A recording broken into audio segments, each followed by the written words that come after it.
Arun building పైకి ఎక్కి దూకి చచ్చిపోదామని చెప్పి పైకి వెళ్ళిపోతాడు. అందరూ కూడా అరుణ్ ఎక్కడ, అరుణ్ అరుణ్ అని అంటూ చూస్తూ ఉండగానే అదిగో అరుణ్ బిల్డింగ్ పైకి ఎక్కాడు అని అంటూ ఇంకోరు చెప్పేసరికి అటువైపు తిరిగి చూస్తే ఇంకా అరుణ్ బిల్డింగ్ పైన ఎక్కుతాడు. ఆద్య అరుణ్ ఎందుకు బిల్డింగ్ పైకి ఎక్కాడు అని అంటూ ఉంటుంది. రామలక్ష్మి భయంగా చూస్తూ ఉంటుంది. అయ్యో అరుణ్ పోతున్నాడు అని అంటూ ఉంటారు. అలా అనేసరికి రామలక్ష్మి అందరూ కూడా కంగారు పడుతూ అరుస్తూ ఉంటారు. అరుణ్ దిగు, అలా చేయొద్దు, దిగు అరుణ్ అని అంటూ అరుస్తూ ఉంటారు. ఇక ఇంటి దగ్గరేమో శౌర్య వాళ్ళు ఉంటారు. టీవీలో న్యూస్ వస్తూ ఉంటుంది.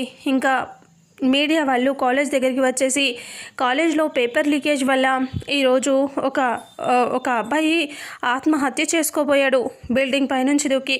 దీనికి ఎవరు అంటే హాకీ కోచర్ శౌర్య గారే పేపర్ లీకేజ్కి కారణమని తెలుస్తుంది అని మీడియా వాళ్ళు చెప్తూ ఉంటే న్యూస్లో శౌర్య, ప్రశాంత్ అందరూ చూసి షాక్ అవుతారు.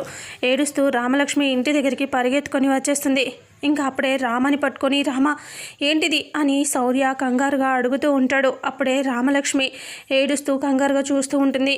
ఇక అక్కడ ఉన్న కాలేజ్ లెక్చరర్స్ని మీడియా వాళ్ళు అడుగుతూ ఉంటారు. కోచరే ఇదంతా చేశారు అంటారా మీరు అని అంటంతో అప్పుడు మేడం ఇలా చెప్తారు, ఈ రోజుల్లో డబ్బుకి అందముడిపోతున్నారు, ఎవరిని మంచి వాళ్ళని నమ్మటానికి లేదు, చేస్తే ఆయన కూడా చేసి ఉండొచ్చు అని మీడియా వాళ్ళు చెప్పగానే ఒక్కసారిగా శౌర్య టెన్షన్ పడుతూ ఉంటాడు. కాలేజ్ దగ్గరికి వెళ్దామని ఇలా బయటికి వెళ్తూ ఉంటే అప్పుడే పోలీస్ వ్యాన్ వచ్చేస్తుంది. పోలీస్ వ్యాన్ వచ్చేసి అక్కడ లోపలికి పోలీసులు కూడా వచ్చేస్తారు. శౌర్య చూసి షాక్ అవుతాడు. ఇంకా శౌర్యని తీసుకొని వెళ్ళిపోతూ ఉంటారు పోలీసులు.